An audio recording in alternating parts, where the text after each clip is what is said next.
Alright, so we have Sergei Spivak versus Aleksei Oleinik. So Spivak, his striking is improving every fight, in my opinion. He didn't look like he had much striking on the regional scene, and then in that Walt Harris fight wasn't very promising, but he's definitely improving it every fight, and he seems to be becoming a bit more comfortable on the feet as well. You saw he was very uncomfortable against Walt Harris. Walt Harris just blitzed him very early and, finished him in under a minute. But for Sergei Spivak, everything's coming down the line, basically. So it's mostly straight punches, nice snapping jab. We'll follow the jab up with a 1-2. Pretty much everything's just down the pipe. And for Oleynik, everything's the opposite of down the pipe. He wings a lot of his shots.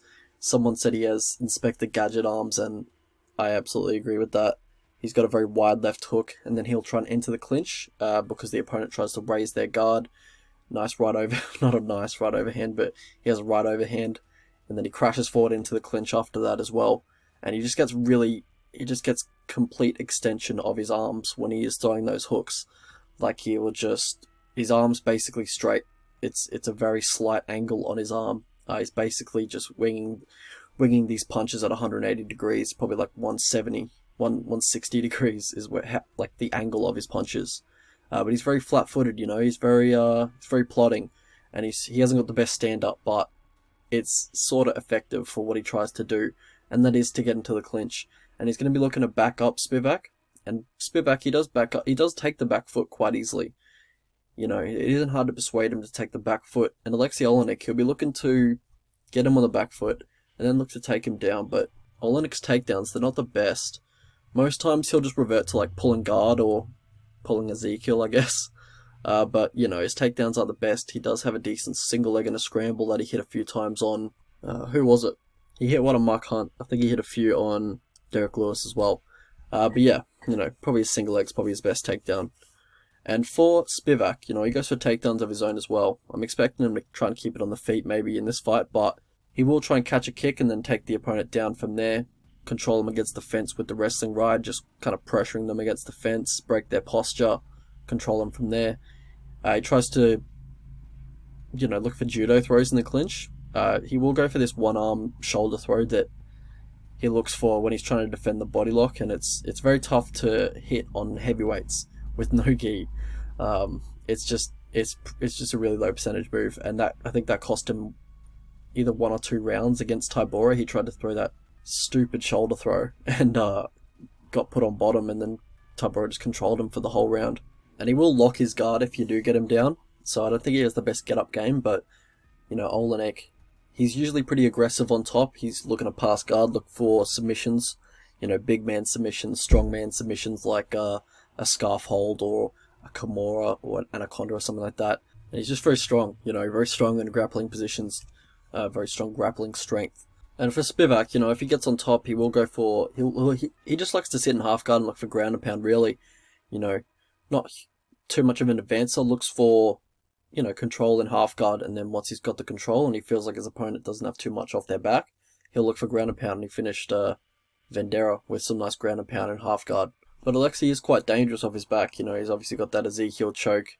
It's something that you don't really respect until you kind of have to, and you have to tap out to it. He's just obviously very strong in that position. And he's also got good reversals as well. Hit a bunch of reversals on Derek Lewis when he was on bottom. But it is dangerous to go for reversals in a heavyweight fight, especially with a guy like Derek Lewis on top of you. It takes a while to reverse somebody from bottom position, especially if they're, a physically strong person. So it is quite dangerous, but he's got very good reversals, and he's just quite good on the mat. So how these guys win fights, so just as I said, yeah, very dangerous on the mat, good scrambles, and for Spivak, he's well conditioned, comes in great condition, good cardio as well. And for Aleksei Oleinik, how he loses is that he kind of gasses after 1.5 rounds, which is kind of to be expected because, he's 44 or something like that, 43 maybe, and also his striking defense isn't great. His chin seems a little bit compromised to me. The age and the damage accumulated probably piling up, it's definitely not getting better. For Spivak, it's the get-up game. Haven't seen a whole lot from his get-ups. Doesn't seem to have very tactical get-ups. It just seems pretty comfortable off his back. But also doesn't have too much offense off his back, so not a great combination there. Also striking tendencies, but we didn't discuss those because Oleynik's he's not gonna make them prevalent.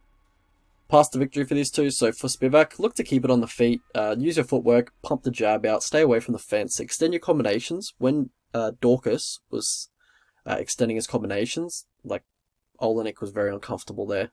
And also the low calf kicks as well. Oleynik very heavy on the low calf. Very heavy on his lead leg. But yeah, also just look to swarm him with punches if he is hurt, just as Dorcas did. But also, get the Muay Thai plum clinch, break his posture, look for knees to the head from there. Oleynik does duck his head in the Muay Thai plum clinch. Also, he just has trouble escaping the Muay Thai plum clinch in the past, especially in the Overeem fight. Overeem just kept getting it on him and just kneeing him in the head. Didn't have any answer for it. So yeah, look for that as well. Spivak does have some Muay Thai plum clinch game. So yeah, go for that. But just don't engage on the ground. Even if he pulls guard, it's just letting him into the fight. So you want to fight where you have the biggest advantage, which I believe is on the feet. And for Oleynik, look to get in the clinch by forward pressuring. Once you do get on the fence, look to tee off with combinations and then get back into the clinch again. Just as you did against Verdum, but just primarily get the fight to the mat, in top position preferably, but pull guard if necessary if you are getting hurt on the feet, if you're getting touched up a distance. How I see the fight playing out. So Spivak, he could definitely beat him on the feet with his straight punches and his footwork. Oleynik's striking is very, very ugly, but, it is kind of effective for his style. He gets into the clinch, the opponents have to respect the punches to the side of the head because he's winging them, and he's, getting a lot of extension on them.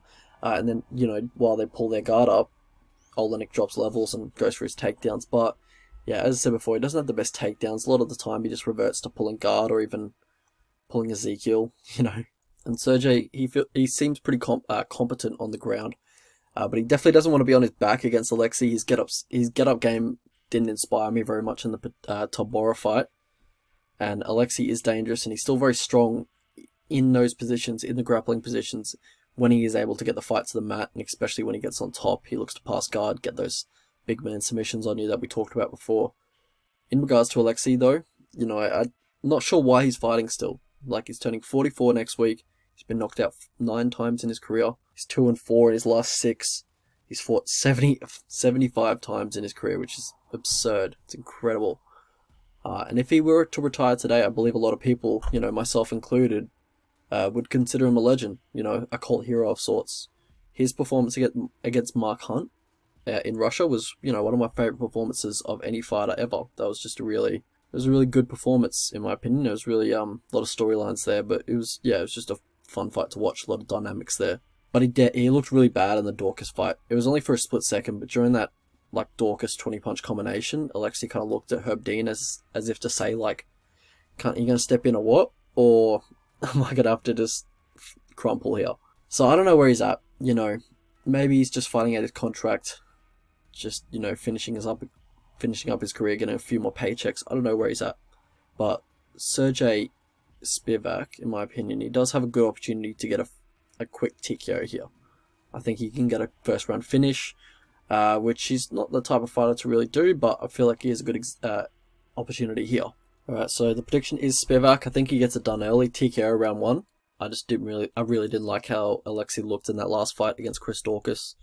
And I think he should be quite a sizable favourite here, because he is competent on the ground. The only position I can see him struggling in is Alexey if he manages to get on top.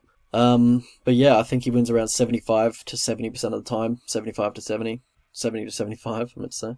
And I'd bet Spivak if he got to $1.50 or minus 200, just small because of his flaws and it's, heavyweight. But another bet I was looking at was Oleynik by sub. If that's plus 350 or $4.50, I'd probably hit that. But yeah, looking at the Spivak money line, I'm kind of hoping he gets to minus 200 or $1.50.